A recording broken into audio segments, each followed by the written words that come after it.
Voice of the Cage. We have reached the main event of the evening. This is Voice of the Cage Radio with Patrick Stanger. Fighters, trainers, promoters, events, rumors. If it has to do with MMA, we're talking about it.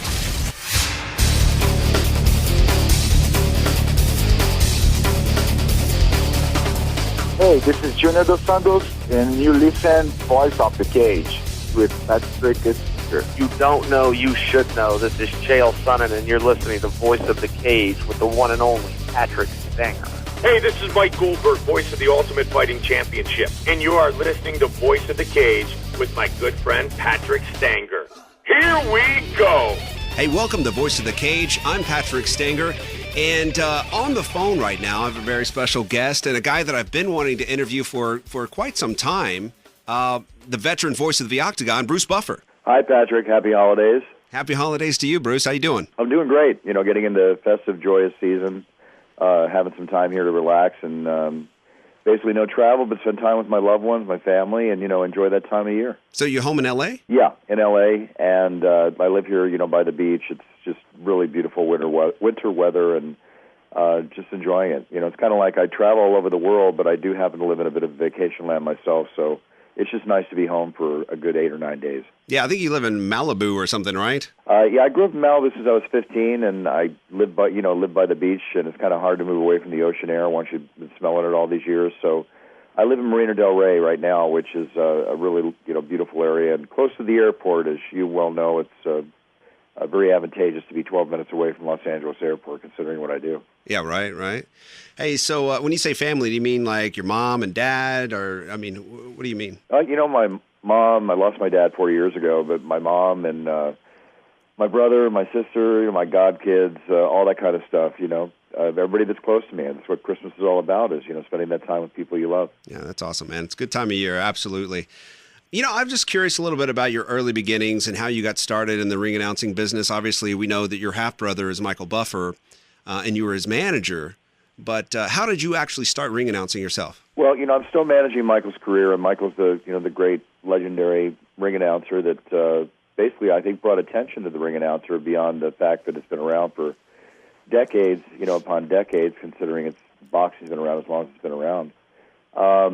And Michael and I are long-lost half-brothers. We met each other about 24 years ago, and 4 years after we met, I sold 2 very successful businesses I was doing quite well at, and I just didn't have any passion for it. And basically, I told him I wanted to, you know, take over his career, manage him, become his partner, trademark this 5 words, the famous phrase, you know, and trademark it properly. And I wanted to make toys and video games and all these different kinds of things out of it and put them everywhere in sports and entertainment. And I also was interested in announcing, because I always found it fascinating. I'd done motivational speaking and public speaking quite a bit before that. And we set on the track. We agreed I wouldn't do boxing, and I said, don't worry, something's going to come along. And then when it came along in '93, the UFC, I was busy wanting to put him in every single hot sporting event and entertainment event that came around.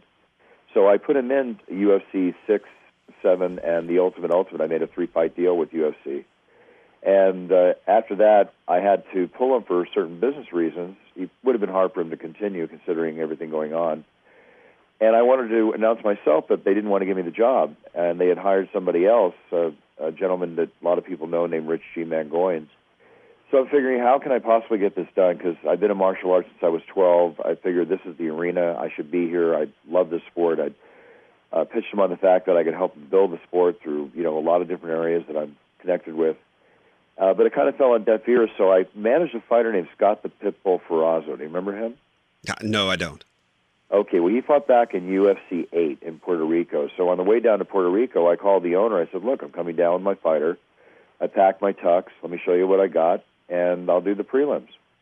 And I went out. I did that in front of about 9,000 people, and the UFC was really peaking and doing great in pay-per-view buys back then. So thought I did a good job. Then they hired somebody else. No, they didn't hire somebody else. They still had Rich. And I got called back to do UFC 10 when he had a death in the family. And then I thought after that everything would be cool, and they hired somebody else. So I had to fight for the job for about a year and a half. And my book is coming out next year by Random House, and I really detail all this in there. But long story cut short, the best poker hand I ever played was when I co-starred on Friends, and I basically made a deal with them to announce all the UFCs, and that was UFC 13 that I started, and I've only missed 2 events, one being last weekend with the Australia event I couldn't get to, in the last 17 years, and it's been great. It's been an amazing, amazing ride. Yeah, man, it sounds interesting, and Joe Martinez, obviously from the WEC and does a lot of boxing stuff, was your replacement. I was wondering who they were going to pick to be your replacement, because obviously your style is really catered towards MMA. I'm glad you did get the job because of what you brought to the table. When I see a ring announcer that is more boxing doing an MMA event, I don't get as excited, and I think it's its own sport. And these are just my opinions, but I would rather see your style more exciting, more, dramatic. When you're introducing these fighters, I think that really matches the intensity of the sport. Well, I really appreciate that. Thank you. Those wonderful words. I really appreciate it.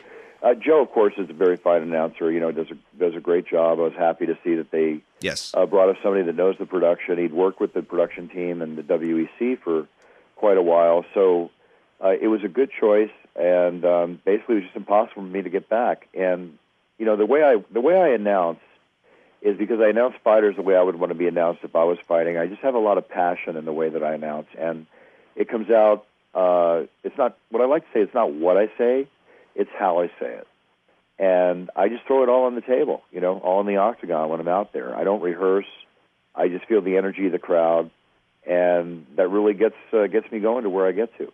It's just what works best for me. It looks like some of your spins and stuff that you do are really related to your martial arts background, too. I mean, they look the form looks very martial art-esque. Well, I can't get away from that because I've been in martial arts since I was 12, and actually, very good observation, because when the 180, which I used to call the whip turn, but the fans, God bless them, they're so incredible. It's like if I scratch my head, it's the Buffer scratch, it's pick my nose, it's the Buffer pick, and when I do a turn like that, it's the Buffer 180, they called it, which led onto the 360 and the 45, and I remember they published a story one time, and they said Buffer moves for dummies, and there was the Buffer jump, the skip back, and all this with all these pictures, which really cracked me up.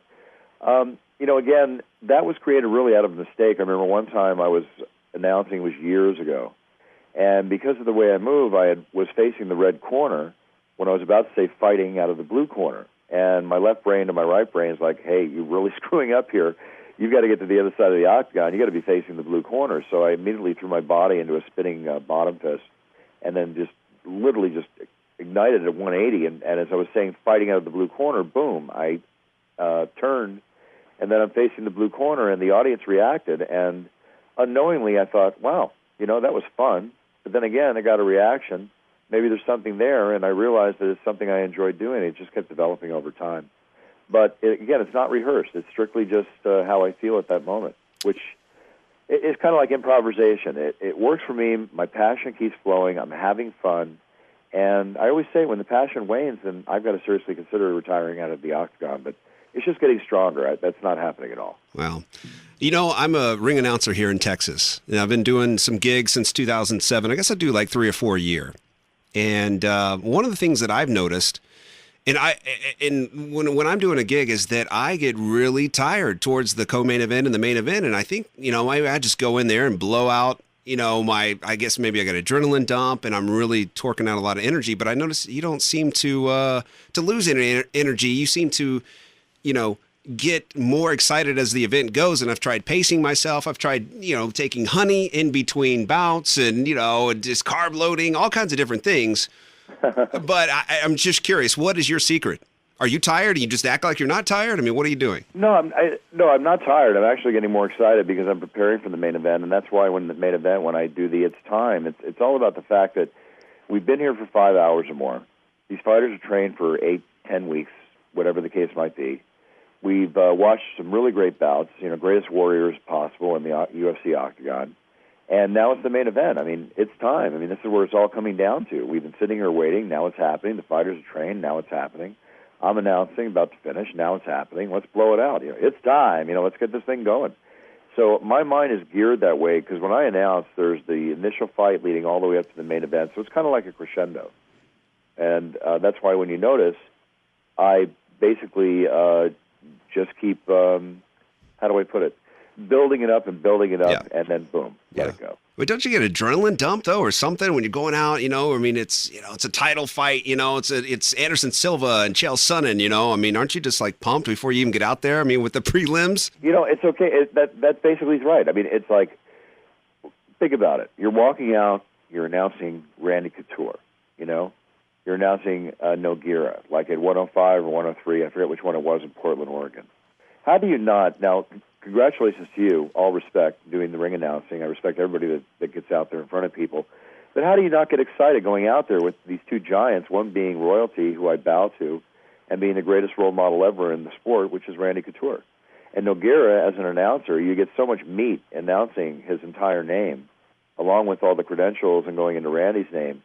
This is a ring announcer or a cage announcer's, dream if you're really into your job. Right. So being that way, why not get into it and why not enjoy the dream? I mean, that's just how I look at it. Oh, man, I wanted to ask you about the iPhone app. You have It's Time, I guess the iPhone app, coming out here, or is it already out? It came out last week, and either last week or the week before, excuse me. It's been out for about 2 weeks, and the response has been tremendous. And basically, fans have been asking me for a long time, years, when is there going to be an alarm clock? I want to wake up to It's Time. So what I thought is, I've made so many products, over the years, I've got the connections and the knowledge how to do that, thank God, and I set out on my own trek, and I sided myself with a fine company called Mobitory, and we created the It's Time app, which has an alarm, it's got reminder messages, it's got a countdown, there's like 100+ sayings in it with which you can tune into your alarm. There's this game called Spin the Buffer, which is an actual picture of me with nunchucks, and you spin me on a board, and out comes a motivational saying, start your day. So, it's got a lot to it, and it's a lot of fun. I really kind of went crazy in the studio. I'm actually going to go in the studio again, do another couple hours of recordings for a refresher to the app that'll be coming out in January. And I just want to keep it really on a very enjoyable basis, so people will just keep using it, and that's the response I'm getting. They're loving it. It's kind of the gift that keeps on giving. So, you are live. It's time to get your ass out of bed now. All these kind of things are in it.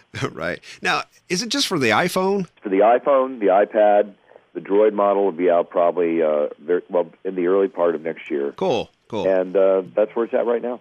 Awesome. And international, all over the world. Yeah, I need to check it out. I've got a Droid, so I guess I'll have to wait another month or two.